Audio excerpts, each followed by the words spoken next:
Yap, balik lagi sama gue Tama. Apa kabar kalian? Bahagia kah hari ini? Gue sih ngerasa hari ini gue bahagia ya. Dan seperti gue bilang kemarin, ini merupakan podcast pertama gue di dalam gue ngelakuin kedisiplinan. Gue lagi coba buat konsisten buat konten ini, buat podcast ini, dan juga seperti kemarin gue bilang, ini tuh kayak recap setiap hari gue gitu, kayak resumenya, kayak diary suara gue tiap hari. Gue juga sambil ngeliat progresnya gue tiap hari. Apakah progres gue meningkat atau menurun, atau perlu dikembangkan lagi atau apa. Gue juga setiap malam pasti gue dengerin lagi, beres ngupload podcast ini gue pasti dengerin lagi. Soalnya gue ngerasa kayaknya gue butuh ini gitu buat acuan gue ngelatih kedisiplinan. Masalah konsistensi sih sebenarnya. Lu pernah ngerasa nggak sih di umur lu sekarang gitu, khususnya gue di umur ya 20-an sampai 30-an, gue kayak ngerasa jenuh gitu, sampai apalagi yang mesti gue lakuin gitu. Kayak udah males aja gitu ngelakuin sesuatu hal yang ya kurang berguna gitu. Dan berguna juga banyak maknanya sih, banyak persepsinya dari orang. Gue bahkan dulu gue ngerasa berguna itu ya buat orang lain gitu. Tapi ada juga yang bilang, lu mah bukan berguna, itu mah dimanfaatin. Harusnya kan berguna itu ada timbal baliknya juga.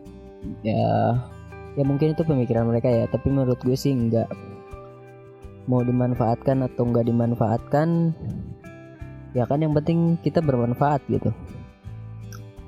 Nggak tahu sih, di umur gue sekarang kayaknya gue ngerasain quarter life crisis gitu, dimana semuanya udah jenuh, udah gue bingung mau ngapain lagi, udah apa ya, arah tujuan hidup juga udah mulai terombang-ambing.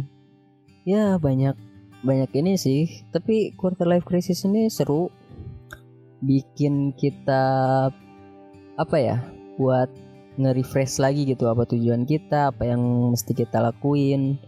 Selain itu juga buat apa ya, quarter life crisis itu buat ajang kita ngaca diri gitu, buat mawas diri. Sebenarnya masih banyak kekurangan, masih perlu lihat kanan kiri, depan belakang. Yang nggak bisa kita hidup tuh ya udah gimana kita gitu. Tapi menurut gue juga hidup itu yang penting nggak ngeganggu orang lain sih, dan kita bahagia dengan apa yang kita lakuin. Gue seneng bisa ngobrol kayak gini, bisa bikin diary gitu. Dan mungkin kalian juga pernah ngalamin kan,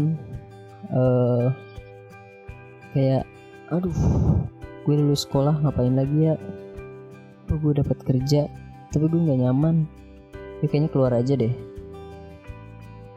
duitnya kurang nih. Kayaknya masa-masa itu tuh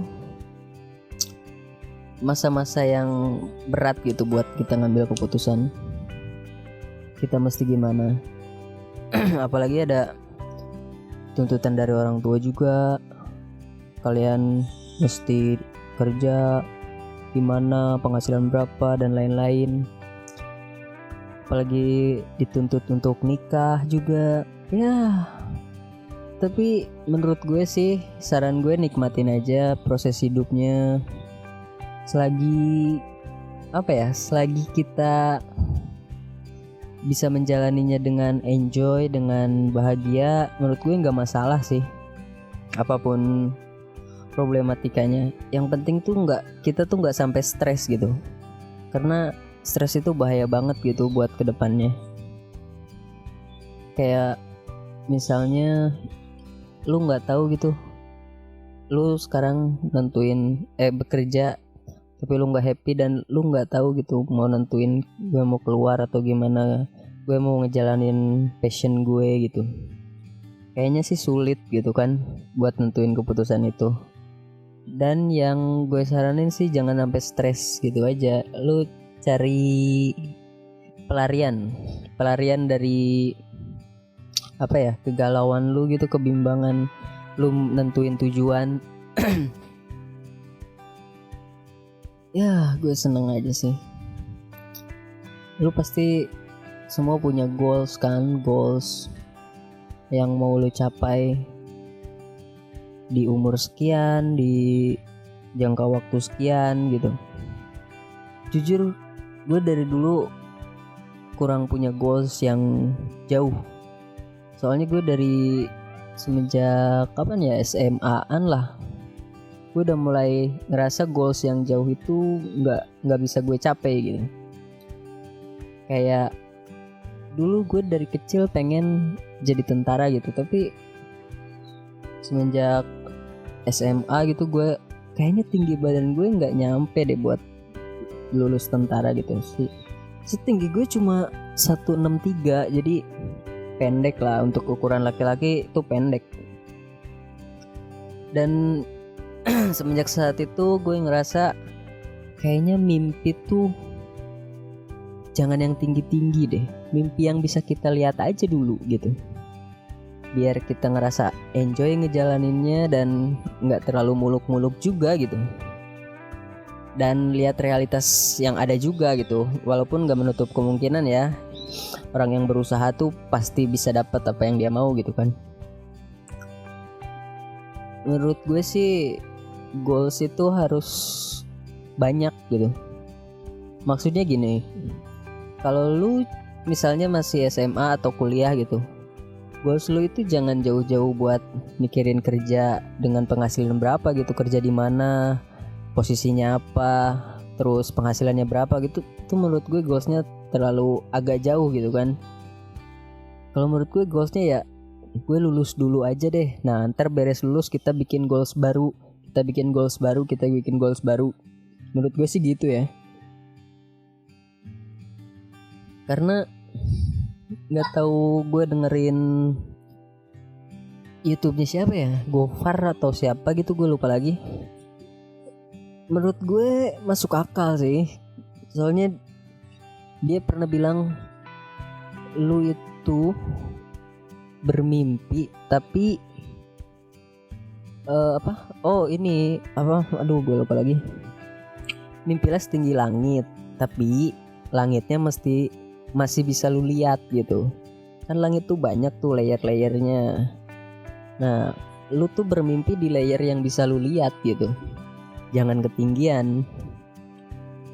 Mimpi yang tinggi banget boleh buat goals utama gitu, tapi sebelum goals itu tuh lu mesti punya poin-poinnya gitu.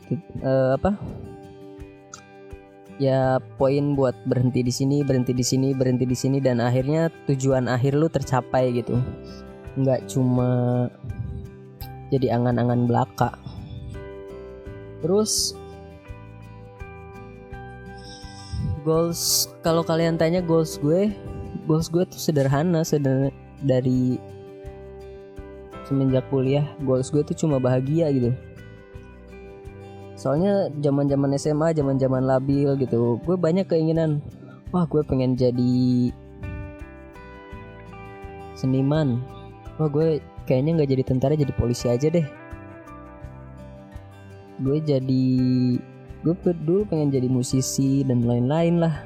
Zaman-zaman SMA, di zaman-zaman labil, nggak tahu nentuin pilihan kemana gitu. Sebenarnya goalsnya itu lulus aja belum kan. Goals, kenapa gue pilih goals terakhirnya bahagia? Karena mau apapun yang gue capai gitu, kalau gue nggak bahagia percuma aja gitu kan. Malah jadi bahan pikiran lu kan. Ya intinya kalau menurut gue sih ya, bahagia tuh kayak bersyukur, tapi juga nggak lupa lu punya tugas lain gitu.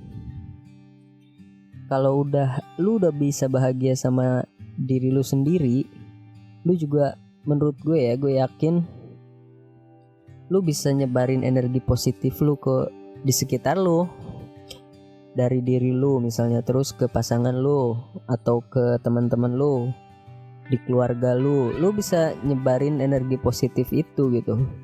Ya mungkin yang sebelumnya lagi stres atau apa gitu, ketemu sama lu ngobrol dan lain-lain, mungkin secara nggak langsung dia juga dapat impact gitu dari kita bahagia.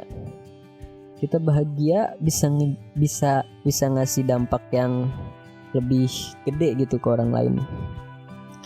Bahagia tuh sesederhana kita nggak berpikir negatif sama diri kita, sama nggak mikir negatif sama orang lain, menurut gue sih ya. Karena kan bahagia tiap orang kan beda-beda gitu kan. Kadar bahagianya tuh beda-beda. Bahkan ada yang bahagia cuma bisa makan 2 kali sehari gitu. Itu udah sebuah kebahagiaan tersendiri kan.